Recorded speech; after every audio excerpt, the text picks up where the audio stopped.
recursos humanos y asimismo también inicio de semana. Permítame, voy a compartir nuestro material de apoyo para poder iniciar con nuestra sesión. Ya está, muy buenas noches con todos, estimados. Bienvenidos a nuestra cuarta sesión nuevamente, en la que vamos a empezar a ver, habíamos visto ya cómo era nuestro proceso de reclutamiento y selección y habíamos visto hasta esta parte, ¿no? Ya habíamos visto que teníamos que elaborar el perfil de puesto, cómo teníamos que reclutar a nuestros candidatos y hoy día vamos a empezar a ver lo que es la selección de personal, que es cuando ya tengo mis candidatos, empiezo a seleccionar o a elegir al personal. Para esta elección, yo puedo optar por diferentes pruebas que van a pasar mis candidatos. ¿Ok? Por ejemplo, ¿cuáles son las pruebas más habituales que tenemos que pasar? Cabe indicar que para esta parte no hay una norma reglamentaria o algo, ¿no? Que diga que es obligatorio seguir con determinado orden, no, pero nosotros recomendamos seguir cierto orden para poder, para poder elegir a la persona adecuada, ¿no? Y una de las pruebas que tenemos que aplicar sí o sí al momento de reclutar candidatos y seleccionar a nuestro candidato ganador es la prueba psicológica. Las pruebas psicológicas son de suma importancia dentro de este proceso. ¿Por qué? Porque nos va a ayudar a determinar varios aspectos que yo quiero saber de mi candidato.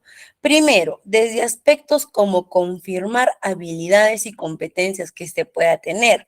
Recuerden, cuando yo estaba haciendo mi perfil de puesto, aquí vamos a reconocer, yo he establecido acá qué competencias tiene que tener la persona, ¿no? Acá tenemos las competencias requeridas, he establecido las habilidades, todo ello. Entonces, mi candidato, como quien dice, ¿no? De papel, me puede decir que él sí es una persona competente, empático, que trabaja en equipo, un líder. Él me puede decir todo el candidato, pero no por eso significa de que yo voy a creer a ciegas, como quien dice, ¿no? Y la prueba psicológica me ayuda a poder determinar si efectivamente mi candidato está cumpliendo con las habilidades que yo tengo. Por otro lado, también el candidato me ayuda, perdón, la prueba psicológica me ayuda a determinar el tipo de personalidad y carácter que vaya a tener mi candidato. ¿No? Que es importante destacar que absolutamente todos tenemos alguna condición o situación psicológica que pueda repercutir en nuestras vidas. Eso no es malo, por supuesto que no es malo. Actualmente todos tenemos alguna condición psicológica, como quien dice, ¿no? Todos, no hay persona en el mundo que esté completamente loca ni completamente cuerda. Todos estamos en el abismo, no en el medio. Sin embargo, sí van a haber ciertos rasgos de mi personalidad, por ejemplo, que no me van a poder, o que no me va a permitir poder desarrollar algunas funciones. Por ejemplo, si yo soy una persona de repente un poco distraída, una persona de repente que tiene algún grado de déficit de atención, ¿no? Ya estamos entrando en otro tipo de trastornos, pero supongamos, yo soy una persona que tiene cierto grado de déficit de atención. No está mal, no significa de que no soy apta para ningún trabajo, no, pero sin embargo, a mí no me podrán poner, o mejor dicho, yo no podré poner a ejercer actividades o oficios que requieran de toda mi atención. Supongamos que yo tengo cierto grado un poco más alto del promedio normal de distraída. Yo soy muy distraída, a veces me pierdo en mí misma, en mis pensamientos y vuelvo a reaccionar y me doy cuenta que estoy acá. Por ejemplo, yo no podré ejercer el trabajo de repente de chofer interprovincial. Yo no podré agarrar un bus en una carretera por 8, 16 horas, manejar y distraerme en el transcurso. O de repente mi personalidad es un poquito ofensiva, ¿no? Un poquito ofensiva, un poquito impulsiva, que si a mí me corrigen algo, yo digo, ya, pero ¿por qué? Si me dicen, esto no está bien, pero a ver, justifícame, ¿por qué, no? No quiere decir de que yo no sea apta para ningún puesto de trabajo. Pero, por ejemplo, yo no podré estar en atención al cliente. Yo no podré estar en puestos de trabajo que involucren atención al cliente, porque si el cliente viene y me refuta algo o me cuestiona algo o me objeta algo, yo voy a reaccionar de frente, ¿no? Entonces, la prueba psicológica también me ayuda para ver que el candidato se ajuste al perfil y tipo de personalidad que requiere el puesto de trabajo. Cabe resaltar que las pruebas psicológicas durante este tiempo, o en un tiempo, ¿ok? Por mucho tiempo las pruebas psicológicas que son de suma importancia, se han visto estancadas, ¿no? En procesos que aplicaban la prueba porque se tiene que, o porque es costumbre aplicar, ¿no? O porque así lo dice el proceso y yo lo hago, pero no aplicaban verdaderos procesos a conciencia. Actualmente la psicología, así como todas las ramas que podemos ver en el mundo de educación, han ido evolucionando. Y antes, por ejemplo, ¿cuál era el test que más usaban? ¿No? El famoso test de dibujar al hombre bajo la lluvia, por ejemplo. No, test de que en su momento han sido de bastante utilidad, pero actualmente ya no, porque ya son test que los resultados o la forma correcta en cómo tendríamos que desarrollar ya son ya de conocimiento público. Y si no son de conocimiento público, encuentro fácilmente en internet información que me ayude a resolver adecuadamente estos test, ¿no? Actualmente, ¿qué test aplicamos en los procesos de selección? Aplicamos algunas veces test de personalidad para determinar la personalidad del candidato y ver qué también se ajusta al perfil. Y aplicamos los test psicométricos, que son test de bastante ayuda. ¿Ok? ¿En qué sentido? Por ejemplo, yo les puedo mostrar un test psicométrico que ustedes van a ver y van a pensar, eso es de Antonio, eso es, por ejemplo, razonamiento verbal, eso es razonamiento matemático. Pero no, son test psicométricos, que como le digo, que ya no lo vemos directamente como un test psicológico, sino más como un test de habilidades que me ayuda a determinar precisamente eso, las habilidades y competencias que tiene mi candidato. Ok, entonces, en ese aspecto, las pruebas psicológicas son importantes. Ahora, durante todo el proceso de selección, ok, no hay una profesión específica para aplicar estos test, ¿no? Perdón, estos procesos. No es que esto está hecho para determinado grupo de profesionales o que ejerzan este oficio.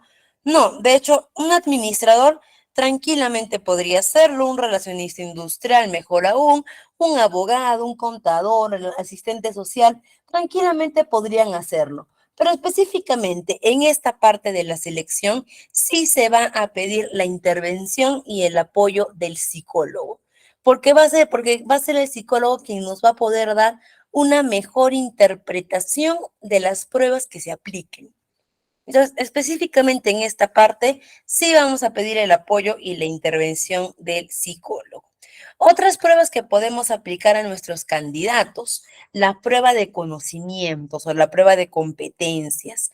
No recordemos, acá yo le he puesto en mi perfil de puesto, yo le he puesto todas las funciones que va a realizar y qué conocimientos tiene que tener para realizar estas funciones. Lo mismo, mi candidato en su CV o como hasta ese momento, él me puede decir que sí domina, que sí sabe, que sí conoce, ¿no? Pero yo simplemente no me puedo guiar o no puedo poner las manos al fuego de lo que dice mi candidato. Tengo que evaluar y una forma de evaluar es esa, a través de las pruebas de conocimiento. Sí, simplemente podemos hacer pruebas desde manera oral, mediante una entrevista de competencias, o también podemos hacer esta prueba de conocimientos mediante un cuestionario simple en el que yo pongo las preguntas básicas que esta persona debería dominar. ¿Ok? Y de acuerdo al resultado que obtenga, yo puedo ir evaluando. Pero es necesario esta prueba, sí, porque muchas veces yo contrato al personal, ¿no? Y cuando ingresa, no saben hacer de repente planillas, no sabe elaborar contratos, no sabe legislación laboral, y puedo decir, no, qué barbaridad, este candidato se postula y no sabe nada. Pero no es culpa del candidato, es culpa mía que no me di su nivel de conocimientos. Y acá, dentro de las pruebas, entran a detallar también lo que puede ser la prueba médica antes de iniciar la relación laboral. En este caso de la prueba médica, ¿ok? Cualquier empresa puede aplicar su prueba médica para cualquier puesto de trabajo. Es libre de hacerla, ¿ok? Cuando la empresa está obligada a aplicar esta prueba médica, cuando el trabajador o el puesto de trabajo que están requiriendo es para un puesto de trabajo que involucra en sus funciones riesgo. ¿No? Si este puesto de trabajo involucra riesgo, entonces sí, parte del proceso de selección será que esta persona tenga que aprobar un examen médico, ¿ok? Pero sin embargo, si las funciones del puesto no ameritan riesgo, no es necesario que yo haga una prueba médica. Pero si decido hacer una prueba médica a mi candidato, el resultado de esta prueba médica no tiene que ser determinante para que él continúe o no en el proceso de selección. Les pongo un ejemplo. Por ejemplo, trabajadores de construcción civil, trabajadores que van a laborar en construcción, en obras. Trabajo de riesgo lo es. Entonces, para estos trabajadores, antes de que ellos ingresen a laborar, yo tendré que hacerles pasar una prueba médica. ¿Por qué? Porque tengo que ver que su estado de salud sea óptimo o sea, dentro de los niveles, un estado óptimo para empezar a realizar sus funciones. Yo les hago una pregunta, colegas, para que ustedes me respondan sí o no. Supongamos que hay un trabajador que es VIH positivo, ¿ok? El virus el VIH, ¿ok? ¿Por qué se caracteriza esta enfermedad del VIH, no? Porque es una persona inmunodeprimida. ¿Qué quiere decir inmunodeprimida? Que tiene sus defensas muy bajas. ¿Ok? Es decir, que es una persona con VIH, su enfermedad característica es que tienen sus defensas bajas, ¿no? Por algo se conoce como el virus de inmunodeficiencia humana. Supongamos que este candidato con VIH positivo se está postulando a un puesto que amerita subir a mina. Ok, imaginémonos un campo minero que está a 4.500 metros de altura, por ejemplo, y este candidato se está postulando a ese puesto. Me pasa sus pruebas psicológicas correcto, su prueba de conocimiento correcto, pero cuando va a hacerse su prueba médica, sale este virus. Si yo a este trabajador le niego el trabajo por ser VIH positivo, ¿será discriminación o no? ¿Qué opinan ustedes? Ok, ese trabajador que está postulándome para un puesto en una minera, que tiene que subir a la minera y en el examen médico sale VIH. Ok, a ver, de repente alguien quiere participar, veo una manita levantada, a ver. Vamos a leer igual por acá. A ver, puede repetir, muy bien, no hay problema, yo repito la pregunta. Un candidato, tengo un puesto de trabajo que es para un operario de mina, que tiene que subir a una minera, ¿ya? Y mi candidato está pasando su prueba médica y sale que tiene VIH. Y yo al candidato le niego el puesto por ser VIH positivo.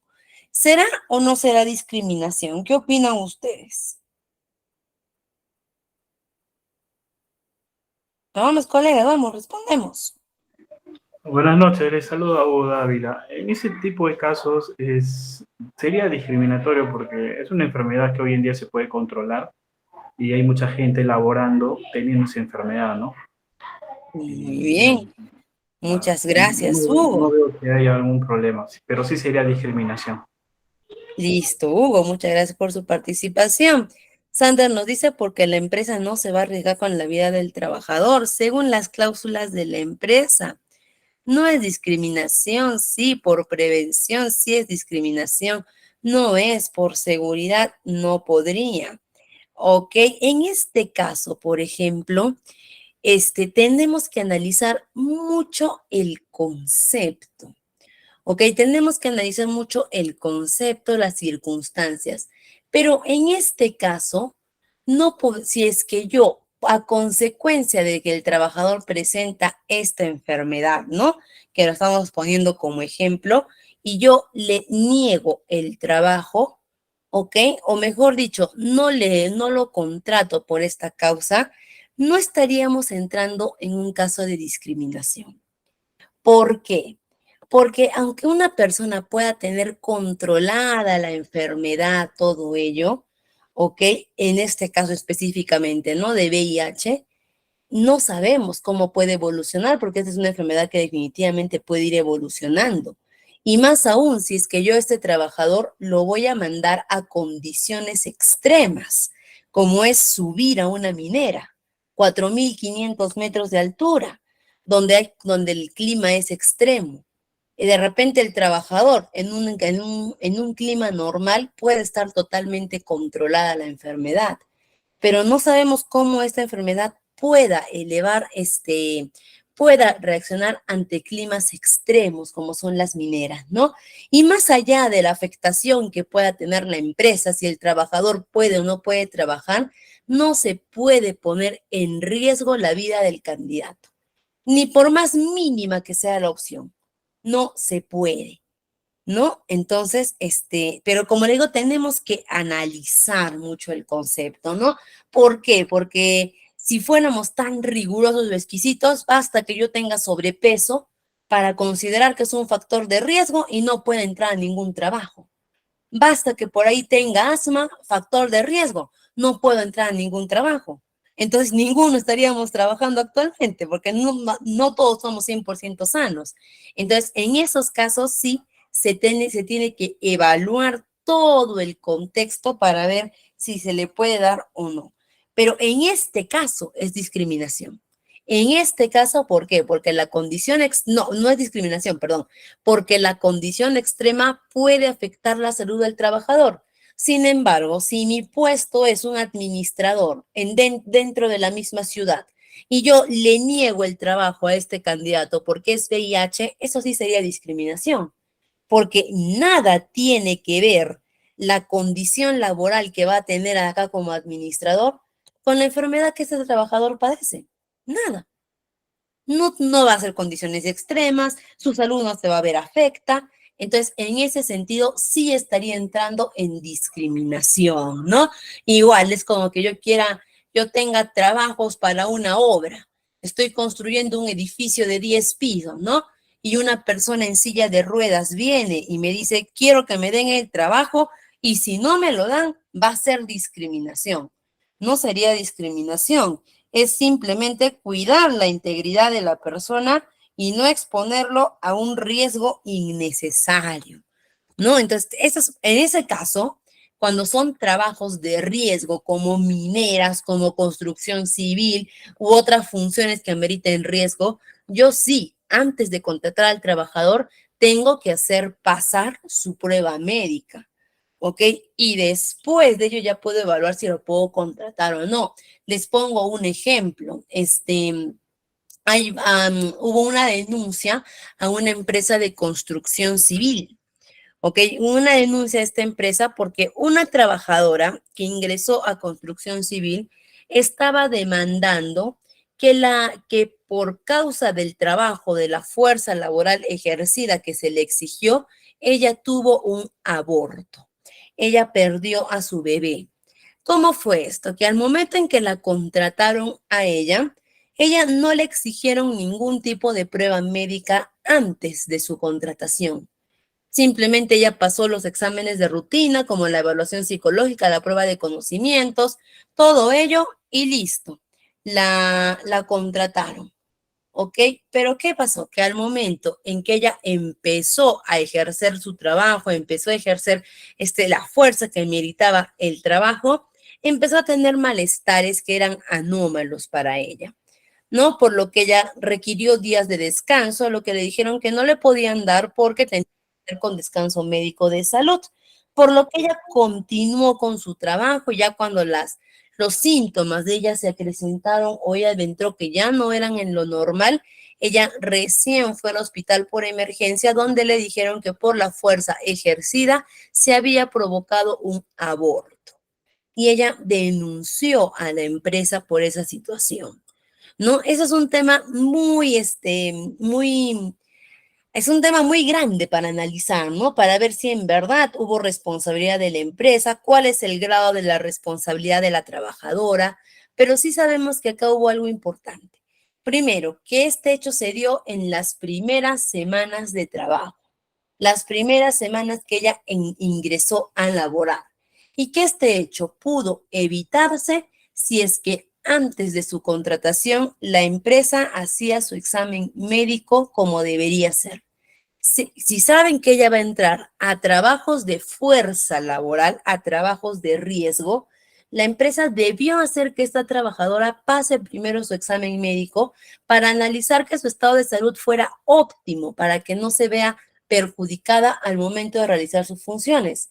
Como la empresa omitió este paso, no supieron ni la empresa ni la trabajadora que estaba embarazada y lamentablemente terminó en este suceso, que de haber hecho el examen, en el examen iba a salir, porque el examen médico también son exámenes de sangre. En el caso de las mujeres, examen incluye también un examen de embarazo, ¿no? Hubiese salido este resultado del embarazo y no se hubieran, y no hubiera pasado esta situación. ¿Ok? Entonces, sí, cuando hay factores de riesgo, se tiene que pasar el examen médico. Cuando el trabajo no tiene factores de riesgo, la empresa puede disponer que los hacen un examen médico antes del ingreso a la empresa, pero el resultado de este estado médico no tiene por qué influir en la decisión final de si se le contrata o no se le contrata. No tendría que ser determinante para la contratación si es que el puesto de trabajo no amerita riesgo. Y asimismo, parte ya también que podríamos decir que es una de las partes más importantes de la selección son las entrevistas de trabajo. La entrevista de trabajo es una de las partes más importantes porque es acá donde ya vamos a tener contacto directo con nuestro candidato, donde ya le vamos a poder hablar de tú a tú al candidato y vamos a poder aclarar muchas cosas que tenemos dudas. Recomendaciones para la entrevista de trabajo. Primero que nada, evitar hacer procesos masivos durante las entrevistas. Es decir, evitar decir a los candidatos, mañana tu entrevista es 2 de la tarde y que el candidato llegue preparado para su entrevista y se vea en una cola con sus demás postulantes, con los demás, con su competencia directa. Evitar eso porque no nos ayuda a hacer un trabajo pulcro en esta entrevista. Siempre darnos el tiempo con cada candidato. No perder el tiempo en las entrevistas con preguntas que yo ya sé, ¿no? Por ejemplo, cuando entramos a una entrevista, ¿qué es lo primero que nos dicen? Toma asiento, a ver, cuéntame, háblame de ti, ¿dónde has estudiado? ¿Dónde has trabajado? Si toda esa información yo ya la tengo en su CV, evitar hacer preguntas que caigan en redundancia o que simplemente no me aporten en nada. No, ¿por qué? Porque, por ejemplo, hay una pregunta que siempre hacen en las entrevistas, o la mayoría de veces hacen que te dicen, ¿no? ¿Por qué dejaste tu último empleo? ¿Por qué dejaste tu último trabajo? ¿No? Y les preguntamos, ¿por qué hacen esta pregunta? Y nos dicen, bueno, en las entrevistas tenemos esa pregunta porque queremos saber si es que el trabajador ha salido bien de su anterior trabajo o si ha salido con algún problema. Esa pregunta, no va, no va a aportar en realidad nada a mi entrevista de trabajo. Para que ustedes se den cuenta de cómo no aporta, vamos a hacer una pequeña dinámica, ¿ya? En la que yo voy a ser su candidato y ustedes van a ser mis entrevistadores. Voy a responder esa pregunta, ¿por qué dejaste tu último empleo?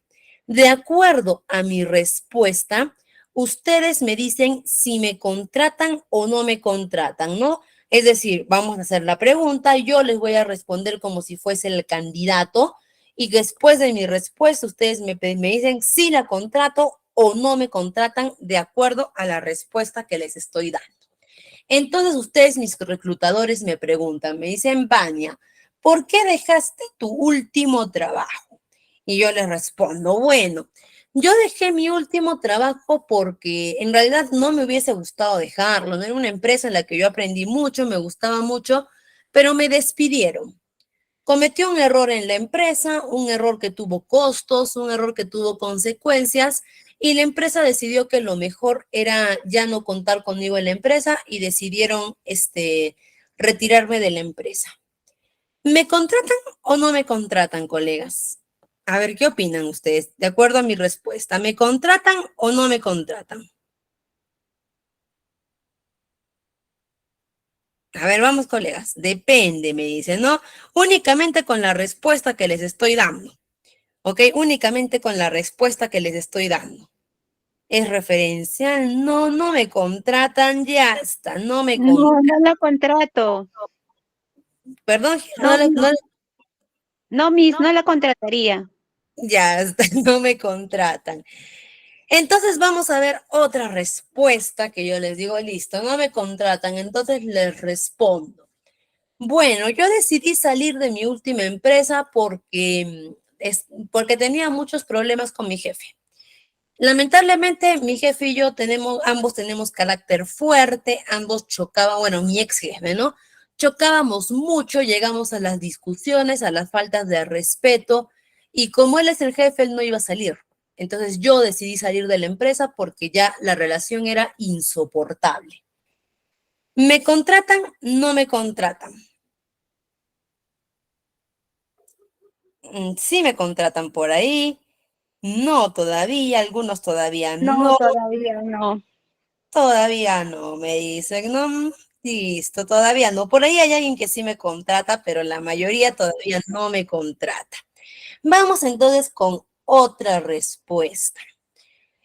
Bueno, yo no es que salí de la empresa en realidad, sino que yo tenía un contrato por 4 meses en la empresa y bueno, terminó mi contrato, decidieron no renovarme el contrato y por eso fue que me retiré de la empresa, porque concluyó mi contrato y no me renovaron. ¿Me contratan o no me contratan? Por ahí me dicen, por ser sincera. A ver, sí, sí, ahora sí me contratarían, ¿no? Listo, ahora sí ya me contratarían. Y vamos con la última respuesta. ¿Ok? No, porque tal vez no ha rendido lo suficiente. Por ahí siempre hay algunos que me dicen que no, no, a ver, yo quiero convencer a todos. Y mi última respuesta, ya si con esto no me contratan, ni modo, me voy a otro trabajo. Bueno, yo, que estoy muy agradecida con mi empresa, con mi anterior empresa. Yo siento que estuve ahí el tiempo que tenía que estar, aprendí mucho y siento que ya di todo lo que tenía que dar. Y es momento de aprender algo nuevo, es momento de emprender en nuevos conocimientos, en nuevos retos. Y fue por eso que con mucha pena decidí salir y ahora estoy acá esperando a ver si ustedes me dan la oportunidad de poder seguir aprendiendo y creciendo profesionalmente. ¿Me contratan o no me contratan? Listo, ahí sí, ¿no? Ahí sí felices, me contratan, sí, contratada. Ya está, colegas. Ahora, ¿saben por qué esa pregunta no me aporta nada en una entrevista? Porque yo les he dicho muchos motivos por los que verdaderamente una persona sale de una empresa. Las personas, ¿por qué? Por la mayoría de veces, ¿por qué salen de una empresa? Porque lamentablemente los despiden, porque no les renuevan el contrato, porque el clima laboral ya es tan tenso que deciden renunciar. Y cuando yo les he dicho la verdad del motivo por el cual yo he salido de mi trabajo, pues, la mayoría no me ha contratado. Cuando he sido sincera, por ahí alguien me dijo, por sincera te contrato, ¿no? Pero la mayoría no me ha contratado. Pero cuando les he metido, como quien dice, un floro bonito, una labia bonito, he acomodado palabras bonitas, todo un verbo bonito, ahí sí me han contratado, ¿no? Hay personas que sí lo hacen, pero es muy poco probable que alguien deje una oportunidad laboral por el último motivo que les he dicho. Entonces, ¿por qué les digo que esta pregunta no me aporta en nada? Porque si me dicen la verdad, no lo voy a contratar. Pero si me miente, si me habla bonito, si me mete como quien dice un palabreo bonito, sí lo voy a contratar. Y la entrevista yo no la hago para escuchar las palabras bonitas del candidato. La entrevista yo no la aplico para ver el candidato qué tan bonito floro me puede meter y qué tan bien me convence. Yo en la entrevista busco la verdad, busco conocer al verdadero candidato, no al candidato que se puede imaginar. Entonces, esa pregunta, si algún entrevistador les hace la pregunta, definitivamente ese entrevistador va a querer escuchar la última respuesta que les he dado, y es la que deberían dar en realidad, ¿no? Pero no aporta en nada a mi proceso de selección. Si yo en verdad quiero saber por qué una persona se fue de su anterior empresa, me voy a su CV, a sus referencias y llamo a la empresa y ahí me voy a enterar la verdad. ¿Ok? De esa pregunta, por ejemplo, no aporta nada en una entrevista. Otra pregunta que tampoco ya aporta en las entrevistas cuando nos dicen, ¿no? ¿Cuál consideras que es tu peor defecto? A veces nos preguntan, ¿no? ¿O cuál consideras que es tu área de mejora? Y la mayoría, ¿qué responde ahí? Yo considero que mi mayor defecto es ser muy perfeccionista. Cuando ser perfeccionista no es ningún defecto, pero ya es una palabrita que tenemos grabada. ¿Por qué? Porque en la entrevista tener el candidato, y no está mal en el candidato, ¿eh? El candidato tiene la mentalidad que tiene que quedar lo mejor que pueda, lo mejor posible. El candidato tiene que quedar así. Eso no es culpa del candidato, pero el entrevistador tiene que procurar buscar sinceridad y buscar verdad en su candidato. Entonces, esa es una recomendación que les puedo dar para el momento en el que apliquen entrevistas. Ya no hagamos preguntas redundantes o preguntas que no aporten. Vámonos a hablar netamente sobre el candidato. Y recuerden, para las entrevistas es importante generar rapport. ¿Qué es rapport? Hacer sentir cómodo al candidato, hacer sentir al candidato con respeto, en confianza, para que yo pueda tener una adecuada, recuerden, la entrevista es ya casi el último proceso o el último paso antes de decidir qué candidato gana y quién no. Y en esta entrevista yo tengo que tener sumo cuidado de cómo aplico la entrevista, de cómo realizo una entrevista. Por ejemplo, en enero, me parece, en enero hay una, al menos por acá, por Perú, hay un centro estética, sería el nombre correcto, centro estética, podríamos decir, o salón spa, muy grande, muy conocido en el Perú, muy conocido, que tiene varias sedes en todo el Perú. Ok, es muy conocido. Incluso este salón sale de una revista muy famosa, muy conocida a nivel mundial. Mira, es una empresa grande, ¿ah? No estoy hablándoles de una pequeña empresa, microempresa, es una empresa grande. ¿Ya? Es un salón, spa, peluquería muy conocido en el Perú, en todo el Perú. Y este salón estaba buscando en enero una administradora para una de sus sedes. Ya estaba buscando una administradora para una de sus sedes. Entonces, a manera particular, yo me postulé ese trabajo. ¿Por qué? Porque sentía que era una empresa grande, importante, y empecé a notar que en su proceso de selección no estaba siendo el adecuado. Porque este proceso que hacían, ¿no? Primero hicieron su reclutamiento a través de Computrabajo, Boomerang, por ahí, listo. Obtuvieron sus candidatas. Hablo de candidatas porque el puesto estaba destinado únicamente para mujeres.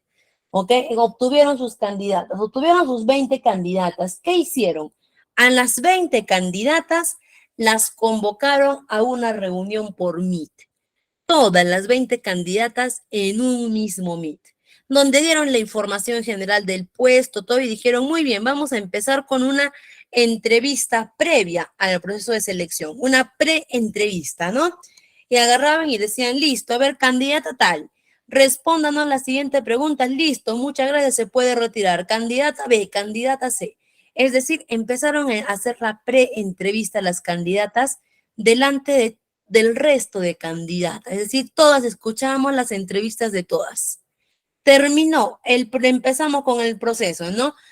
Pruebas psicológicas, pruebas de conocimiento, todas juntas. ¿ok? Todas juntas a la sede como colegio, sentadas una tras otra, culminando ese proceso. ¿Ok? Después de las pruebas ya descartaron, quedaron algo de 5 candidatas. Lo mismo, la entrevista final. Todas las candidatas en el mismo Meet con más representantes de la empresa y todas escuchar las entrevistas de todas. Es decir, yo voy a dar mi entrevista, pero mis otras 5 competidoras están escuchando mi entrevista. Termino yo, empieza la segunda. Como ya sabe cómo entrevistaron a la primera, la segunda lo va a hacer mejor. La tercera lo va a hacer mucho mejor y la cuarta lo va a hacer mucho mejor. Terminaron las entrevistas masivas y listo. Adiós. Desde que yo vi ese proceso de selección, me di cuenta de que ellos no iban a contratar a la persona ideal porque ese proceso, esa forma de selección era completamente pésima. No daban la personalización adecuada al candidato. Las entrevistas no tenían más de 5 minutos de duración. No habían estudiado los perfiles de las candidatas finales que tenían. Recién estaban enterándose los nombres o las profesiones. Contrataron, me imagino, ¿no? Que contrataron a la encargada. ¿Y qué pasó? Después de que contrataron a esa encargada, en el mes de marzo, nuevamente en Computrabajo, en Boomerang, se requiere administradora para la sede de tal local, de tal peluquería.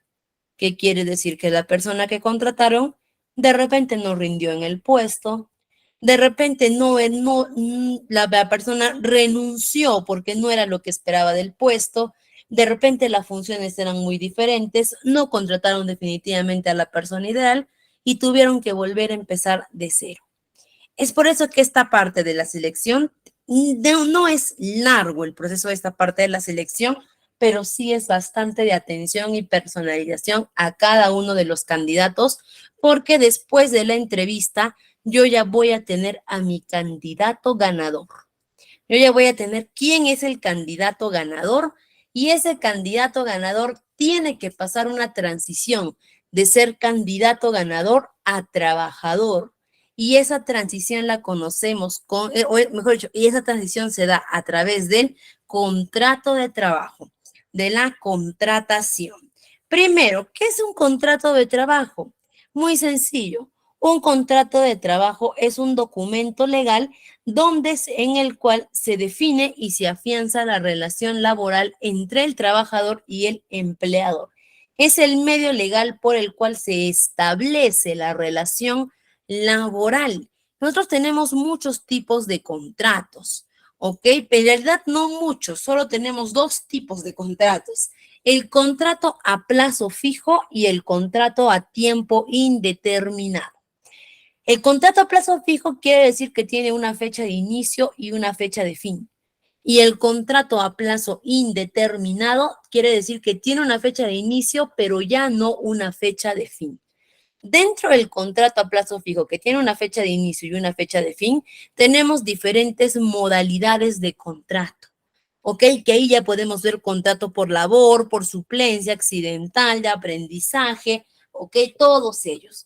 Ahora nosotros no vamos a abordar mucho en el tema de contratación, porque cuando empecemos a ver en nuestra próxima sesión legislación laboral, ahí vamos a abordar más a fondo el tema de contratos. Lo que vamos a tocar acá del contrato de trabajo es una parte muy importante con la cual, o una modalidad del contrato muy importante con la cual se inicia en una relación laboral, que es el famoso contrato, o es el famoso periodo de prueba. Cuando yo contrato un nuevo trabajador, puedo hacer que éste entre bajo un periodo de prueba. ¿Cuánto dura el periodo de prueba? Para los trabajadores, 3 meses. O puede ser, ojo, no quiere decir que sí o sí tiene que ser los 3 meses completos, sino que puede ser hasta 3 meses.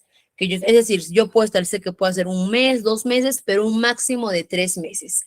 Si es un trabajador de confianza, puedo extender este contrato este periodo de prueba hasta 6 meses. Y si es un trabajador directivo, puedo extender este contrato de prueba hasta 1 año. ¿Ok? Esas son, ¿y qué amerita que un trabajador esté que esté en periodo de prueba? ¿Recuerdan cuando hemos visto acciones disciplinarias y vimos las acciones extintivas? ¿Ok?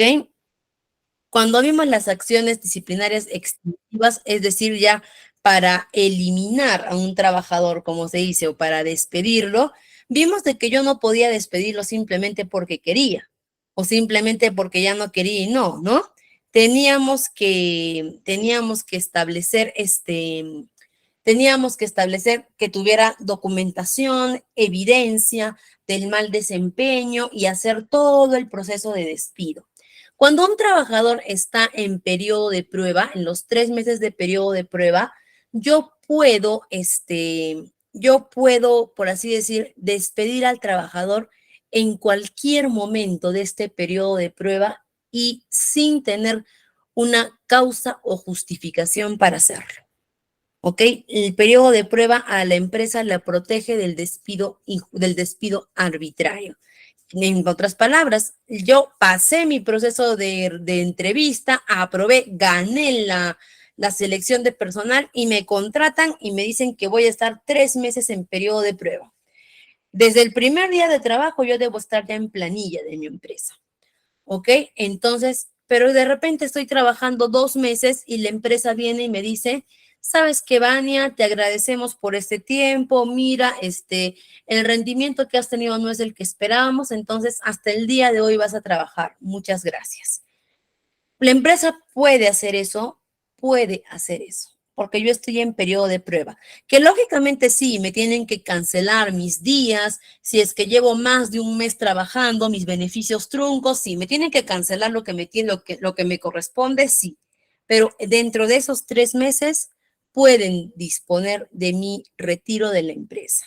¿No? En el caso de trabajadores de confianza, pueden hacer ello dentro de los 6 meses y de trabajadores directivos dentro de 1 año. ¿Ok? Entonces, y es bueno. Para la empresa es bueno que haya este periodo de prueba. ¿Por qué? Porque cuando veamos la parte de seguimiento, vamos a ver por qué es bueno este periodo de prueba. De repente para el trabajador no tanto, ¿ya? Pero para la empresa sí. ¿Ok? Entonces vamos a ver, pero este es el periodo de prueba que es recomendable que se inicien con los trabajadores. Ahora, ¿cómo elaboro este contrato? Tengo que hacer un primer contrato con periodo de prueba y después otro contrato ya con el tiempo que va a laborar el trabajador. ¿Se puede hacer eso? Idealmente sí, pero también puedo hacer, listo, tengo mi candidato ganador. Puedo hacerle el contrato por 1 año. No, vas a trabajar conmigo 1 año, puedo hacerlo, pero dentro de las cláusulas tendré que ponerle, pero de este año que te estoy haciendo el contrato, los 3 primeros meses son periodo de prueba, en el cual en estos 3 meses yo puedo disponer tu retiro y el contrato queda anulado. Y vamos a ver, ¿quiénes pueden firmar un contrato? Todo aquel ciudadano mayor de 18 años puede firmar un contrato. Aquel ciudadano menor de edad podrá firmar un contrato siempre y cuando esté emancipado legalmente. Una persona que sea mayor de 16 años y menor de 18 años puede firmar un contrato si tiene permiso notarial por parte de sus padres. ¿Qué quiere decir? Si yo voy a contratar a un menor de edad, ¿ok? Tendré que hacer que sus padres o sus tutores legales saquen un permiso notarial en el cual ellos acceden, dan la autorización de trabajo y eso tienen que presentarlo a mi empresa. Si un día yo tengo trabajadores menores de edad en mi empresa y no tengo las autorizaciones notariales y legales y me cae la SUNAFIL o el Ministerio de Trabajo a supervisar mi empresa, muy aparte de la multa, es un cierre inmediato de mi empresa y una denuncia por explotación infantil. Así que si vamos a tener trabajadores menores de edad, así sea, es mi sobrino, es hijo de mi amiga, ¿ok? Así sea lo que sea, siempre con la autorización notarial. Y por último, personas extranjeras también pueden firmar un contrato de trabajo siempre y cuando la legislación sea aplicable. En el caso de Perú, para que la persona extranjera pueda, pueda firmar un contrato de trabajo, tiene que tener su permiso de trabajo o su permiso de permanencia. ¿Ok? Si tiene un permiso de permanencia o su permiso de trabajo, puede firmar el contrato de trabajo. La contratación de personal puede ser de forma verbal o puede ser de forma escrita. Preferentemente siempre escrita con las firmas como debe ser. También puedo contratar verbalmente a un trabajador porque existen los contratos verbales, pero cabe recalcar que la contratación verbal carece de validez legal. Un contrato verbal no tiene validez legal ante ninguna institución. Y por ahí a veces me preguntan y me dicen, Miss, supongamos de que yo tengo un contrato verbal con mi empleador, pero cuando hicimos el contrato verbal, yo grabé ese momento donde hicimos el contrato verbal o filmé el momento cuando hicimos el contrato verbal. Si tengo esa evidencia de la grabación o la filmación, ¿ya va a tener validez legal mi contrato? No, porque lo que da la validez legal a un documento es la firma y la huella digital. Nuestra firma es lo que le da validez legal a un contrato. Por lo tanto, si lo tengo de manera verbal o grabado o filmado, va a carecer de validez legal. Por eso siempre, preferentemente, hay que trabajar los contratos de manera escrita. Por ahí creo que tenemos alguna duda. Me dice, en calidad... Una consulta. Dígame, Gilda. Buenas noches. Misita, mire, donde yo estoy trabajando este año como docente, al inicio, el señor sí me hizo un contrato. Sí me hizo me hizo el dueño del colegio, me hizo un contrato, ¿ya? Y bueno, en el contrato especificaba el sueldo, también los beneficios, ¿no? Como daba 200 soles por julio y 200 soles por diciembre. Y bueno, las aportaciones que un trabajador da en el caso de la ONP o las AFP. Perfecto. Pero él no ha estado dando ni una aportación de mi sueldo. O sea, sí me había estado haciendo los descuentos, pero no había estado aportando. Entonces, mi pregunta es, ¿un trabajador puede renunciar a sus beneficios de ley? No, Gilda. No, los beneficios de ley son derechos del trabajador irrenunciables. Yo no puedo decirle a mi empleador, si es que estoy en planilla, no le puedo decir a mi empleador, ya no quiero que me aporte la AFP, mejor démelo eso a mí. O ya no quiero que aporte usted a mi seguro social, mejor déjemelo eso a mí. No, no se puede renunciar. Eso es de manera obligatoria. Ahora, Claro, la palabra lo dice, ¿no? Son beneficios por ley, no podemos ir contra la ley. Miss, exacto. pero en mi caso, por ejemplo, él, como él no estaba haciendo las aportaciones ni de la ONP en mi caso, ni de mis compañeras las AFP, ha hecho un documento donde hay una declaración jurada y Ya. algunas de mis compañeras firmaron, pero yo me fui al Ministerio de Trabajo a preguntar y me dicen que eso no es válido. En ningún sentido.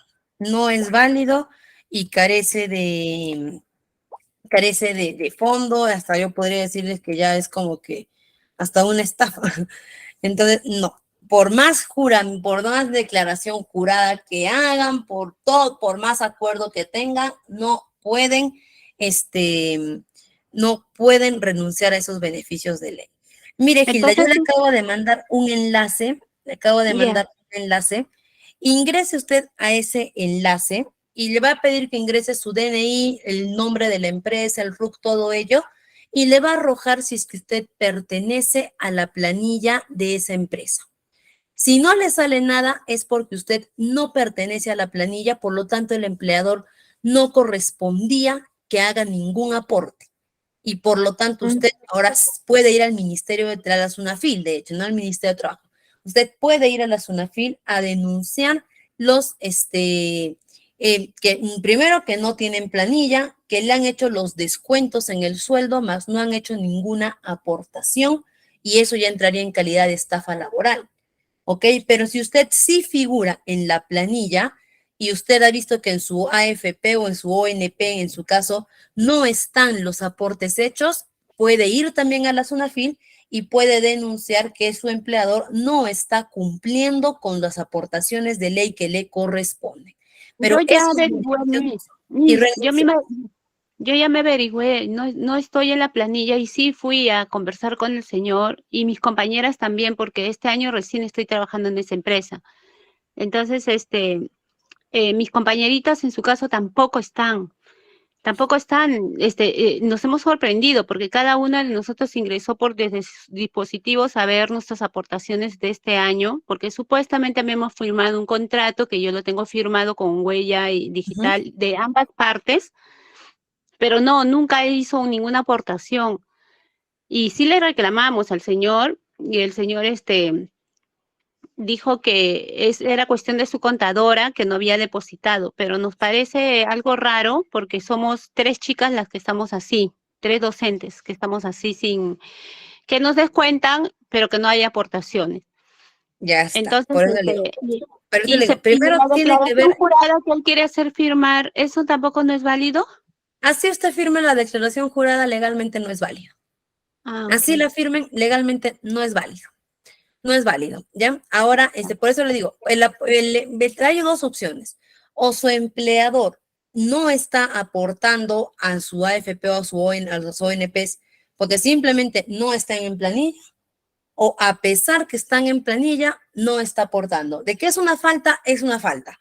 Si ustedes están en planilla, por eso digo, ingrese a esa página de la SUNAFIL y vea si figura en la planilla. Si usted figura en la planilla y a pesar de ello no está aportando, es una falta mucho más grave para el empleador, ¿ok? Porque incluso esto ya puede estar entrando en una cobranza coactiva. Pero si no están en la planilla, ya es un problema más grave para ustedes, porque significa de que todo ese tiempo nunca han tenido ningún beneficio laboral. ¿Ok? Entonces, de todas formas, yo le podría sugerir que averigüe primero si está o no está en la planilla y de acuerdo a eso presenten su denuncia en la SUNAFIL. Recordarle también que las denuncias de la SUNAFIL son totalmente anónimas. ¿Qué quiere decir? Que sí, para la denuncia le van a pedir el ingreso de sus datos, todo, pero para el tratamiento de esta denuncia, para el proceso de esta denuncia ante el empleador, no va a figurar ni sus nombres, ni la causa de denuncia, ni que usted o sus compañeras precisamente han hecho la denuncia, porque precisamente la SUNAFIL maneja esta información de manera confidencial para evitar que haya alguna reacción o o tomen algún tipo de acción contra los trabajadores que elaboran dentro de esa organización. Pero como le digo, Hilda, por más que le hagan firmar una declaración jurada, que yo renuncio a mis beneficios, yo renuncio a mis aportes de pensión, no es válido. Lo presenten a quien lo presenten ante cualquier instancia laboral, esta declaración jurada, en el caso de ustedes, no va a ser válida bajo ningún motivo. ¿Ok? Así que si les han hecho firmar, no se asusten, si es que han firmado, no pasa nada porque carece totalmente de validez legal. Muy bien, colegas, acá vemos, no se preocupe, acá vemos las características principales de un contrato de trabajo, que nos habla de que el contrato tiene que tener su título, tienen que estar identificadas correctamente las partes, describir las funciones, responsabilidades, los detalles de nuestro sueldo, justo como nos comentaba Hilda, ¿no? Que nos decía, me han puesto mi sueldo, me han puesto qué fechas me van a pagar, todo eso tiene que estar en nuestro contrato, incluso tiene que decir, ¿no? La modalidad de pago, si va a ser en depósito de cuentas, si va a ser por cheque, si va a ser por efectivo, todo ello. Y por último están los términos de contrato específico. Para poder entender los términos de contrato específico, yo les voy a hacer una pregunta, colegas. Colegas, ¿ustedes creen que yo puedo trabajar en 2 empresas al mismo tiempo y estar en la planilla de esas 2 empresas? ¿O no puedo? ¿Qué creen ustedes? Yo puedo trabajar en la empresa A, en la empresa B, y estar en las 2 planillas, están en la planilla de cada una de estas empresas. ¿Se podrá o no se podrá? ¿Qué opinan ustedes? A ver. ¿Puedo pertenecer a 2 empresas y estar en la planilla de esas 2 empresas? ¿Sí o no? ¿Qué opinan? A ver.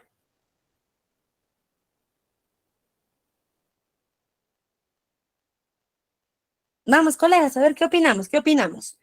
¿Podré o no podré pertenecer a 2 empresas al mismo tiempo, en planilla, con todos mis beneficios de ley, con todo?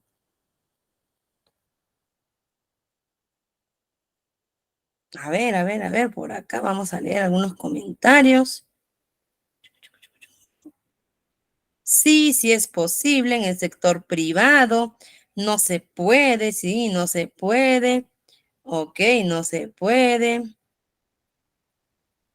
Vamos a ver. Listo, colega, sí se puede. Sí puedo pertenecer a 2 empresas. Eso se llama bigamia laboral. ¿Ok? La bigamia laboral me dice que yo puedo pertenecer a 2 empresas, estar en la planilla de las 2 empresas, tener los beneficios laborales de las 2 empresas, siempre y cuando no altere 2 factores. Primer factor, que no haya cruce de horarios, que yo trabaje en horarios diferentes. Y el segundo factor, que es a lo que vamos en los términos del contrato específico, es que no tenga en ninguna de mis empresas exclusividad laboral. Si yo en ninguno de que yo no tengo un contrato de trabajo donde me pidan exclusividad laboral, puedo trabajar en puedo trabajar en 2 empresas al mismo tiempo y siempre y cuando no haya cruce de horarios. Entonces, ¿qué es lo que yo tengo que verificar también cuando firme mi contrato de trabajo? Cuando firme mi contrato de trabajo, tengo que ver los términos de contrato específico, ¿ok? Y ahí voy a ver, ¿no? Términos de contrato específicos. Si dice exclusividad laboral, significa que solo puedo trabajar para esa organización, nada más. Si no dice nada, significa que puedo trabajar para otra organización y con los mismos beneficios. Estar en planilla, todo sin ningún problema. A eso nos referimos con los términos de contrato específico y recuerden, la bigamia laboral existe. ¿Ok? La bigamia laboral existe. Yo puedo pertenecer a 2 planillas sin ningún problema. Y vamos a ver ahora, como les he mencionado, el contrato lo hemos tocado así, pero superficialmente, porque en nuestra siguiente sesión vamos a tocar a fondo ya lo que va a ser contratación laboral. Y ahora vamos a ver esta parte de la inducción. La inducción es como la primera capacitación que recibe el trabajador en la empresa y son 2 tipos de inducción y la evaluación. La inducción general, perdón, que es cuando el asistente de recursos humanos puede ingresar al trabajador y darle las indicaciones generales, horarios de la empresa, políticas de la empresa, costumbres, cultura de la empresa, funcionamiento, todo lo general de la empresa. Y la inducción específica que ya va más hacia el puesto de trabajo que va a desarrollar, ¿no? Como tus funciones, la forma en la que vas a utilizar, formatos, todo ello. Eso es la inducción, ¿no? También lo vamos a conocer como onboarding o el abordaje del trabajador para integrarlo a la organización, tanto desde las funciones que va a realizar como desde la cultura y clima organizacional, ¿no? Darle la bienvenida, hacerlo sentir bienvenido en la organización. Y el último paso ya de todo este proceso es el seguimiento. El seguimiento es importante porque yo hasta acá, hasta la inducción, yo ya voy a tener a mi personal contratado, ¿ok? Entonces, en todo este proceso que yo ya voy a tener en la inducción a mi personal contratado, yo no voy a poder saber todavía si contraté a la persona ideal o no. Voy a saber si he contratado al mejor candidato, pero todavía no voy a tener claro si llegué a contratar a la persona ideal para el puesto. Eso recién lo voy a poder ver en el seguimiento, que el seguimiento es precisamente eso, es darle un periodo de tiempo al trabajador para poder evaluar su productividad, su eficiencia, su actitud, su formación y el alcance de objetivos. Y es por eso que tenemos el periodo de prueba. Porque en el periodo de prueba yo veo si el trabajador pasa un mes, no hay rendimiento, no hay eficiencia, no hay desempeño, pasan 2 meses, no hay productividad, no hay actitud, ¿para qué sigo con ese candidato? ¿Para qué sigo con esa persona? ¿no? Cuando llega el seguimiento, en el seguimiento tengo la libertad de poder darme cuenta que me equivoqué y poder resarcir esa equivocación, ¿no? Agradecer a la persona y buscar a la persona ideal. Por eso le digo que el periodo de prueba es bueno. El periodo de prueba ayuda a la empresa y también le ayuda al trabajador a otorgar su mejor rendimiento. No es únicamente yo en el seguimiento me voy a poder dar cuenta si apliqué correctamente si apliqué correctamente todo mi proceso o no. Si yo en el seguimiento me doy cuenta que no he contratado a la persona ideal, si me doy cuenta que no he contratado a la persona ideal, es porque en alguno de estos pasos me he equivocado. Si veo que no tengo a la persona ideal, de repente el perfil de puesto está mal. De repente no hice un adecuado reclutamiento. De repente no apliqué bien las pruebas psicológicas, las pruebas de conocimientos. De repente no apliqué bien la entrevista. De repente mi contrato de trabajo no fue el más adecuado. De repente no le di una buena inducción al candidato. Sea cual sea lo que haya fallado, en algo he fallado. Y cuando yo tengo un candidato, cuando yo tengo un trabajador que no es lo que yo esperaba para el puesto, tengo dos caminos. Pero esos dos caminos me van a costar. Voy a tener que invertir sí o sí en el camino que elija. Primer camino, o invierto en capacitar a ese trabajador hasta que alcance el nivel que yo necesito, o invierto en volver a empezar mi proceso de cero y buscar un nuevo trabajador que sí se adapte a lo que yo requiero. Eso va a depender de las circunstancias, de la persona, eso va a depender del contexto en general. Pero sea cual sea la decisión que yo tome, si es que me equivoqué en este proceso, voy a tener que hacer una reinversión. Es por eso que les digo la importancia de tomarnos nuestro tiempo para hacer cada uno de estos pasos, la seriedad y el interés necesario para que cuando llegue este momento de seguimiento no me vea en la necesidad de tener que hacer una reinversión. Y muy bien, colegas, permítanme, voy a compartir nuestro nuevo material de apoyo. Y en lo que leo nuestro material de apoyo, voy a leer también algunos comentarios que teníamos por aquí. Si es pensionable con beneficios de una entidad del trabajo anterior, sí puede renunciar a su trabajo nuevo. Eso siempre y cuando sea un trabajador, un pensionista, es decir, cuando un trabajador ya se jubiló, es decir, un trabajador acá lo que nos dice nuestra compañera Majo, ¿no? En el caso de un trabajador que ya se jubiló, ¿no? Es decir, ya aportó lo que tenía que aportar a la AFP, por ejemplo, se jubiló y por ahí lo vuelven a contratar en otra empresa, este trabajador, en este caso excepcional, sí puede decir que no, yo ya no voy a aportar. ¿Por qué? Porque él ya está en periodo de jubilación, ¿no? Que no es el caso de nuestra compañera. Muchas gracias, Majo, por su aporte. Si está fuera del norma de la empresa, ok, no, ya está, muy bien. Pero ahora se jubilan a los 35 años aproximadamente. Claro, es que ahora también pues ya se nos ha aperturado a los 35 años de servicio, por si acaso no vayan a confundirse colegas creyendo de que a los 35 años ya nos podemos jubilar. Ok, es a los 35 años de servicio. Sí, pues porque ahora ya tenemos lo que es la jubilación voluntaria. Que ya tenemos también lo que es la jubilación voluntaria. Muy bien, colegas, ahora vamos a empezar. Miren, hasta aquí, colegas, hemos tocado, como quien dice, la parte blanda de recursos humanos. Ahora vamos a empezar a tocar la parte dura de recursos humanos, que la arrancamos con la legislación laboral. ¿Ok? Y nos podemos preguntar, ¿qué es la legislación laboral? Por ahí se nos pueden venir algunos pensamientos. Legislación, leyes, laboral, trabajo. Entonces deben ser las leyes que regulan el trabajo efectivamente. La legislación laboral son las leyes y normas reguladoras de las relaciones de trabajo, ¿ok? Estas regulan las relaciones entre el empleador y el trabajador, así como la actividad de sindicatos y la actuación del Estado en materia de seguridad social en el Perú. Es decir, nuestra legislación laboral nos ayuda a regular las relaciones entre el trabajador y el empleador para que se den cumplimiento a los derechos y deberes que tienen ambos. Recuerden, el trabajador tiene sus derechos y tiene sus deberes, y el empleador también tiene sus derechos y también tiene sus deberes.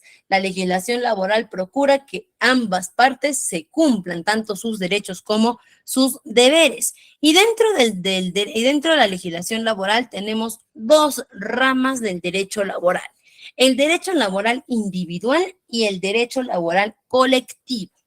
¿Ok? El derecho laboral individual es cuando hablamos propiamente del trabajador en sí, no es decir, el trabajador como ser humano, como persona, como con sus beneficios, con sus deberes, sus aportaciones, por ejemplo, lo que estábamos tocando de Hilda, ¿no?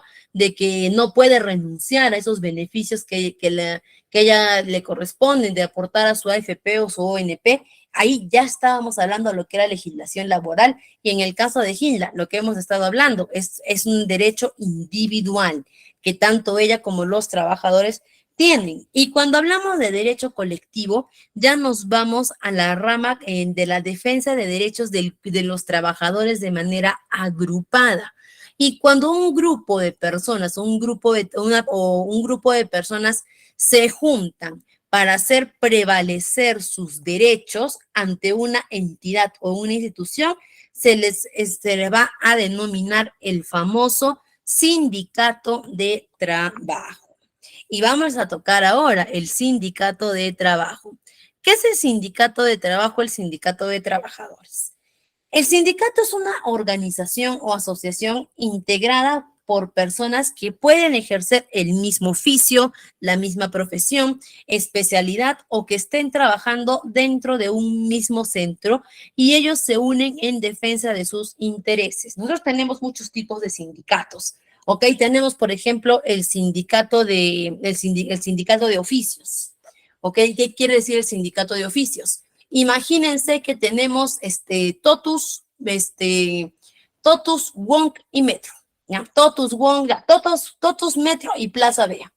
Ya tenemos estos tres hipermercados. Estos tres hipermercados, que son empresas diferentes, de corporaciones diferentes, tienen cajeros. Tienen los cajeros que hacen los cobros, todos ellos. Si los cajeros de Totus, los cajeros de Wong, los cajeros de Totus, de Metro y de Plaza Vea, ellos se pueden juntar y formar el sindicato de cajeros del Perú. No trabajan bajo la misma empresa, no tienen ni siquiera la misma profesión, porque puede que alguno sea contador, otro administrador, otro que tenga secundaria completa, no tienen la misma profesión, pero todos ellos tienen algo en común, que ejercen el mismo oficio, cajeros. Y como ejercen el mismo oficio, ellos pueden formar su sindicato de trabajo. Ese es el sindicato de oficio. El sindicato de gremio o de profesión, por ejemplo, ¿no? Cuando agarran y todos los abogados del Perú se juntan y crean el sindicato en defensa del derecho de abogados. ¿Ok? No importa a qué se dedique el abogado, no importa a qué cuál sea la rama de trabajo del abogado, basta con que sea abogado para que se pueda sindicar, para que pueda unirse a ese sindicato. Y tenemos el sindicato que nosotros nos vamos a enfocar, que es el sindicato de trabajo, donde las personas de un mismo trabajo se agrupan y forman su sindicato, más allá de la profesión o oficio que ejerzan. Si pertenecen a la misma empresa, forman su sindicato. ¿Y cuál es la función de este sindicato? La función de un sindicato es muy sencilla, y es prevalecer, proteger y defender los derechos de los trabajadores y representarlos dentro de los ámbitos laborales, conflictos, controversias, injusticias que ellos puedan surgir ante cualquier entidad, incluyendo la parte empleadora de su empresa. Es decir, el sindicato está formado para defender los derechos de los trabajadores. ¿Y cuáles son los requisitos para constituir un sindicato en el Perú? Primero que nada, para que una empresa, o estamos hablando de sindicatos de trabajo, para que dentro de una empresa se pueda formar un sindicato, esta empresa tiene que tener mínimo 20 trabajadores. porque la cantidad mínima que se acepta de integrantes en un sindicato son 20 integrantes. ¿Qué quiere decir? Que si mi empresa tiene 19 trabajadores, no vamos a poder formar un sindicato porque no llegamos al foro mínimo que es de 20 integrantes. Si mi empresa tiene 20 trabajadores y 3 de ellos no se quieren sindicalizar, no vamos a poder formar un sindicato porque tienen que ser mínimo 20 personas que integren en el sindicato. Es decir, para que una empresa pueda formar un sindicato, tiene que tener mínimo 20 trabajadores y los 20 tienen que estar dispuestos a sindicalizarse. Después ya más que todo es el trámite para formar el sindicato, ¿no? En el que se convoca una asamblea general, se elige una junta directiva desde los integrantes del sindicato, se elige una junta directiva que dependiendo de la cantidad de integrantes se va a llegar a juntar a la directiva, ¿no? Como mínimo la directiva tiene que tener un presidente, un tesorero, un secretario y un vocal, ¿no? Pero en sí son más puestos que requiere una junta general, pero eso para un sindicato pequeño mínimo tiene que tener esa junta directiva. Y después ellos van a aprobar un estatuto. ¿Qué es un estatuto? Es como el reglamento interno del sindicato, donde ellos van a establecer normas, derechos, deberes, obligaciones con el sindicato. Y toda esta conformación la llevan al Ministerio de Trabajo e solicitan la inscripción de su sindicato, el Ministerio de Trabajo lo aprueba y listo, ya han integrado un sindicato de trabajo. Ahora, ¿qué pasa si es que mi empresa no tiene los 20 trabajadores? ¿Ok? ¿Qué pasa si es que mi empresa no tiene 20 trabajadores? ¿Nos quedamos sin representación?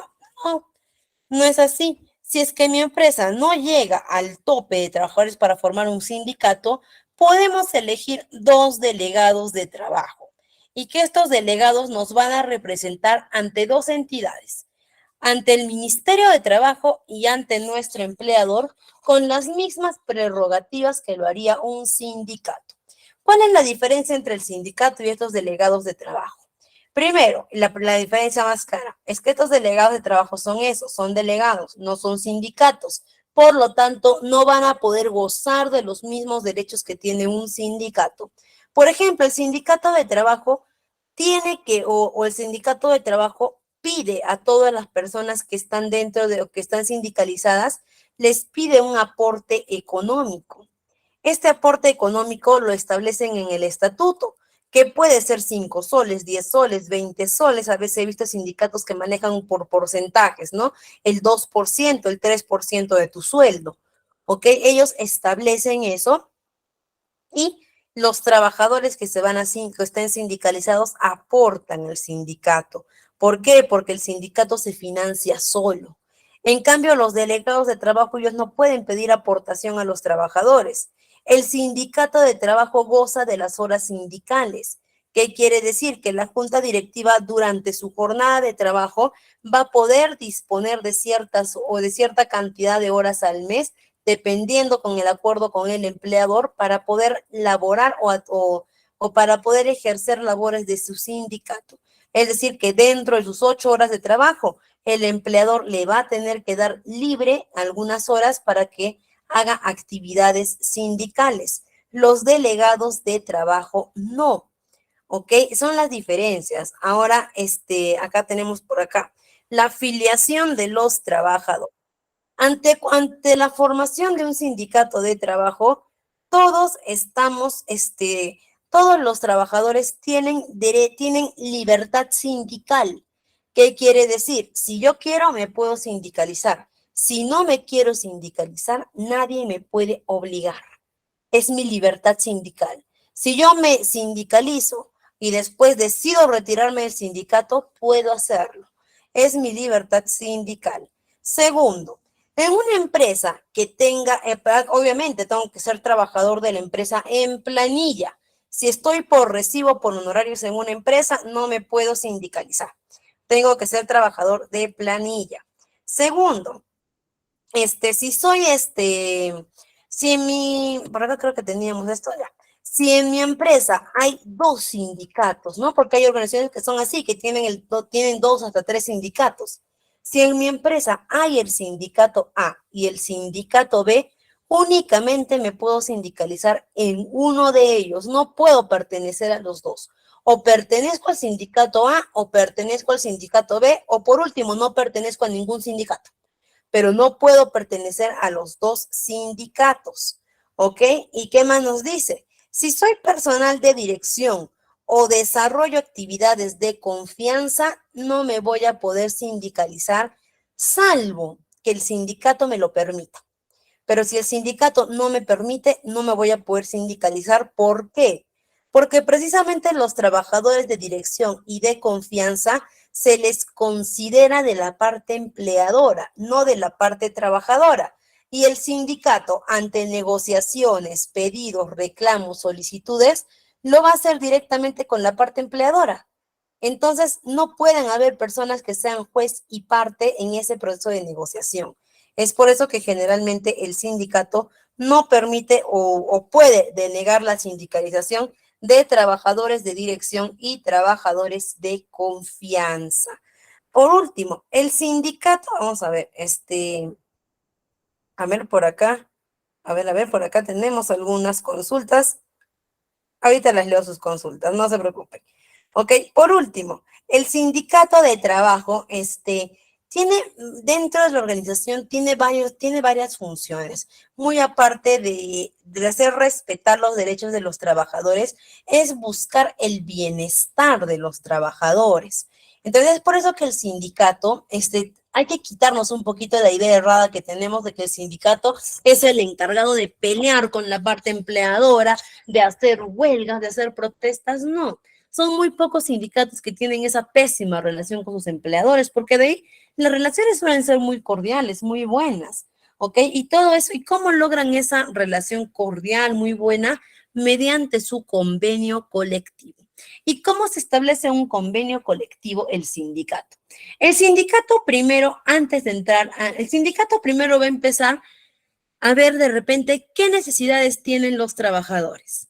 ¿Ok? De repente el sindicato va a empezar a ver qué necesidades tienen los trabajadores o qué derechos se nos está incumpliendo, y en base a eso el sindicato va a empezar a elaborar un pliego, que puede ser un pliego de peticiones o un pliego de reclamos.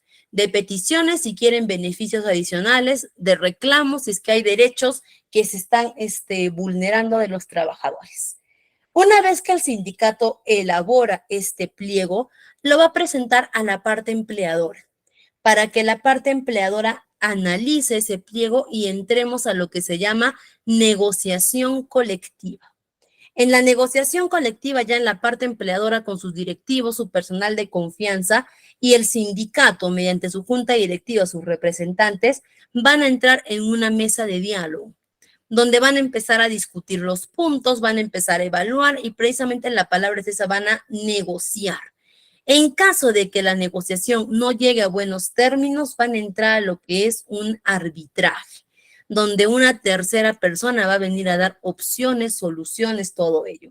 Si después de ello llegan a un buen término, van a firmar un acta con todos los términos que se han acordado mediante la negociación. Esa acta se va a conocer como el convenio colectivo, que tiene validez legal y es de cumplimiento obligatorio, tanto para la parte trabajadora como para la parte empleadora. Y esa es la finalidad que tiene todo sindicato con la parte empleadora: llegar al convenio colectivo en beneficio de los trabajadores. Por acá vamos a leer, a ver, tenemos varios comentarios, vamos a ir leyendo sobre el tema del trabajador que puede tener 2 trabajos y también planilla. ¿Cómo se llama? Victoria, se llama bigamia laboral. Significa que puede estar en dos trabajos al mismo tiempo, puede estar en dos trabajos al mismo tiempo, ok, y sin tener sin tener ningún conflicto, nada. Simplemente está en los 2 trabajos, está en las planillas, goza de los mismos beneficios laborales, todo ello, ¿ok? Por acá tenemos, a ver, tenemos por acá los 35 años de edad. Majo, tengamos cuidado, no hay que confundirnos con la jubilación de cotizados a la jubilación de pensionarios. ¿Ok? 35 años de edad es para cotizados, que ese es otro tema aparte, ¿ok? A los 35 años de edad no pueden haber aún jubilaciones de acuerdo a lo que de acuerdo a nuestras normativas del Fondo Privado de Pensiones y el Fondo Público de Pensiones, ¿ok? No existen las jubilaciones a los 35 años de edad, sino de acuerdo a aportaciones, y a partir de los 60, 65 años, si no me equivoco, recién entramos en lo que es la jubilación voluntaria. ¿Ok? Vamos, bueno, eso también lo vamos a ver en nuestra próxima sesión, no se preocupe para ahondar un poquito más en ello.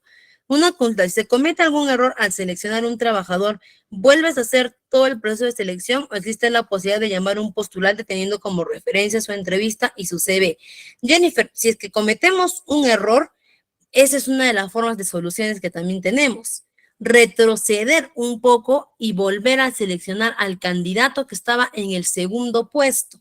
¿Ok? Se le puede llamar. Sin embargo, ¿por qué les digo que tendríamos que repetir todo el proceso? Porque no sabemos, cuando llegamos al seguimiento y no hemos contratado a la persona ideal, no vamos a poder saber exactamente en qué nos hemos equivocado. ¿Ok? Puede ser desde el perfil, puede ser desde la selección, puede ser desde, puede ser desde la entrevista, no vamos a saber en qué. Y de repente mi error yo lo cometí al elaborar el perfil de puesto, pero al llamar al candidato que quedó en segundo puesto voy a caer en el mismo error. Por eso lo mejor es reanalizar todo el proceso desde el inicio. O si tengo claro cuál fue el error que cometí en la selección, sí podría aplicar a ello. ¿Ok? Por acá nos dicen, la legislación son normas legales que regulan las relaciones, exacto, deberes y derechos de los trabajadores. ¿Ok? Vamos a ver. Listo, muy bien.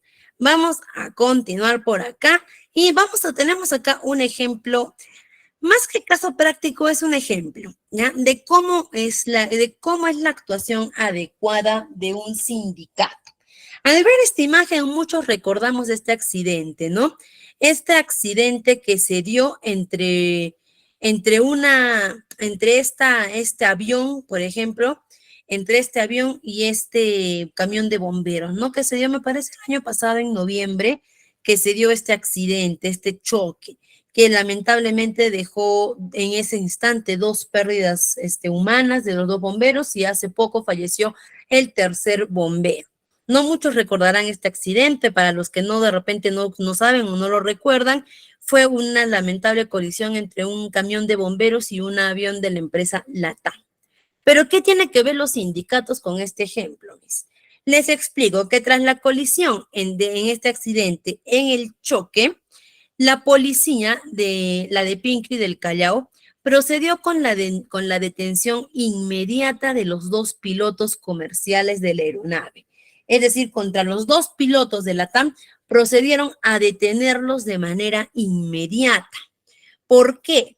Porque no sabemos por qué lo hicieron en realidad, pero ante este hecho, ¿quiénes fueron los primeros que alzaron la voz en forma de protesta porque se estaban vulnerando los derechos de sus compañeros? No fue la parte administrativa de la TAM, ni la parte administrativa del aeropuerto. Fue el sindicato de pilotos de la TAM, que dicho sea de paso es uno de los sindicatos más grandes que tenemos en el Perú, es el sindicato de la TAM. Es uno de los sindicatos más grandes que tenemos, pero fue el sindicato de pilotos de la TAM los que alzaron la voz en tono de protesta en contra de la de Pincri Callao. ¿Por qué? Porque al llevarse detenidos sus compañeros, se estaban vulnerando muchos derechos de ellos. Primer derecho, ellos, al igual que el resto de la tripulación y el bombero afectado, habían sido parte de un accidente, por lo cual ellos tenían derecho a pasar una revisión médica, un examen médico antes de dar sus declaraciones, un examen médico y psicológico. La de Pincri de Callao había pasado por alto este derecho que ellos tenían y los habían llevado detenidos.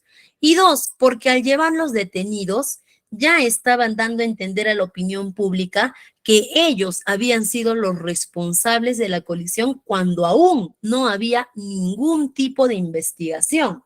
Por lo tanto, ellos estaban haciendo un arresto prematuro cuando aún no se sabía la investigación y se estaban denegando sus derechos. Fue por eso que el sindicato de pilotos de la TAM fue a pararse a puertas de la de Penqui del Callao exigiendo la liberación inmediata de sus compañeros sindicalizados.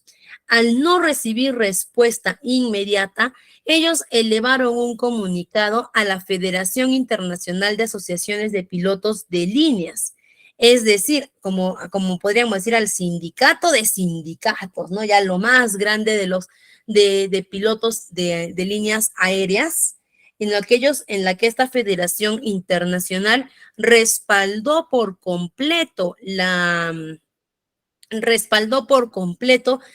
queja, la molestia de sindicatos, indicando de que esto se les estaba dando afecciones, se estaba yendo contra el derecho de estos pilotos. Y ante la presión ejercida tanto del sindicato como de la federación, fue que se dio la orden de liberar a estos dos pilotos que se estaban atentando contra sus derechos. Esa es la función de un sindicato. Cuando el sindicato ve que cualquier entidad, no necesariamente el empleador, que cualquier entidad, ¿ok?, está vulnerando los derechos de uno de sus sindicalizados, el sindicato salta en su defensa. Esa es la función de un verdadero sindicato. Lamentablemente, actualmente los sindicatos, sobre todo en el sector público, se han visto, como quien dice, se han visto muy embarrados. ¿Por qué? Porque se han empezado a meter en política, que ya formaban el sindicato ya no con la finalidad de que es defender a los trabajadores, sino con afines o finalidades políticas más allá de la verdadera razón de ser de un sindicato. Pero el sindicato, actualmente tenemos buenos sindicatos y esa es la finalidad de un sindicato. Y recuerden también, el sindicato va a luchar por los beneficios de sus trabajadores sindicalizados. ¿Qué pasa si yo no soy sindicalizada, pero se comete una injusticia conmigo en mi trabajo? ¿Podré acudir al sindicato para que salgan en mi defensa? Puedo hacerlo. Pero así como yo puedo acudir, el sindicato también puede que me diga: compañera, lamentamos tu situación, pero nosotros velamos por nuestros compañeros sindicalizados. Si no estás sindicalizado, lo siento mucho. Como también puede que el sindicato diga: sí, compañera, no hay ningún problema, aunque no estés sindicalizado o sindicalizada, te apoyamos, vamos por tu causa, vamos a analizarlo. Puede que también pase eso, pero recuerden, el sindicato no tiene obligaciones con los trabajadores que no estén sindicalizados. Por acá, Miss, con respecto a las aportaciones que hacen los del sindicato, ¿qué se hace con esa aportación? Ya está, primero que nada, vamos a tomarnos unos minutitos. Estas aportaciones de los sindicatos, ¿cómo se le hace llegar el dinero al sindicato? El sindicato establece, supongamos, todos los sindicalizados se les va a descontar 50 soles de su sueldo. Supongamos que sea así. Entonces, en recursos humanos, el sindicato va a hacer llegar mes a mes la lista de sus sindicalizados habilitados, para que nosotros procedamos con el descuento y ese monto de descuento que figura en planilla vaya al sindicato de trabajo. El sindicato es autónomo, por eso tiene un tesorero. ¿Qué quiere decir? Que el sindicato, para sus funciones, para sus actividades, para todo, económicamente es autónomo. Ellos no disponen de un presupuesto que la empresa les da. Entonces, el sindicato, todo el dinero que ellos acumulan, he visto que algunas veces lo utilizan. Por ejemplo, hay un proceso con un trabajador, ¿ok? Y tienen que invertir en abogados, en asesorías legales, ese dinero lo utilizan para ello. He visto algunos sindicatos que crean fondos de ayuda, ¿ok? Tienen fondos de ayuda, entonces hace pasando por una situación crítica, supongamos, les comento en un caso muy particular. Mi papá el año pasado tuvo un problema oncológico, ¿ok? Y él pudo acceder a un fondo de ayuda de 5,000 soles por parte de su sindicato de trabajos. Ojo, no es un préstamo, no es algo que tienen que dar y después lo reponen, no. Es un fondo de ayuda que los trabajadores que pasan por situaciones graves o críticas pueden acceder. Eso depende del estatuto del sindicato. No digo que en todos los sindicatos sean así, pero en el caso del sindicato al que pertenecía mi papá, al tener una enfermedad grave, él pudo acceder a ese fondo de ayuda. He visto los sindicatos también muchas veces con ese dinero organizan actividades, aniversarios, Día de la Madre, Día del Padre, les hacen llegar fondos, obsequios a los trabajadores, ¿no? Pero básicamente lo que el sindicato es como una subempresa dentro de la empresa, que también requiere inyección económica para su funcionamiento. Valga la redundancia, indicar que los sindicatos, como cualquier otra empresa, tienen que hacer anualmente o semestralmente, de acuerdo al estatuto lo disponga, rendición de cuentas a los trabajadores. Ellos hacen sus reuniones, a aquella persona que falta de la reunión también le cae su multa, y ellos hacen rendición de cuentas de qué es lo que han hecho o cómo han dispuesto el dinero de sus aportaciones. Y vamos a llegar hasta acá el día de hoy, colegas. En nuestra siguiente sesión, ya en adelante, las sesiones que trabajemos en adelante, ya vamos a trabajar lo que va a ser legislación laboral. Vamos a ver los tipos de regímenes laborales que tenemos, como el régimen general de la micro y pequeña empresa, construcción civil, el régimen minero, y vamos a ver también, vamos a empezar con lo que van a ser nuestros cálculos de jornada laboral, horas extras, gratificaciones, beneficios, CTS. Vamos a empezar con toda esa parte de nuestro curso. Muy bien, acá justo nos dice el pingüino, ¿no? Fondos de ayuda, caja de ahorros, gastos administrativos, entre otros, pero recuerden que el sindicato hace rendición de cuentas todos los años o semestralmente, pero ellos están en la obligación de hacer rendición de cuentas. Y muy bien, estimados, hemos llegado hasta aquí el día de hoy. Hemos tomado unos minutitos de la MIS. El conmigo va a ser hasta el día jueves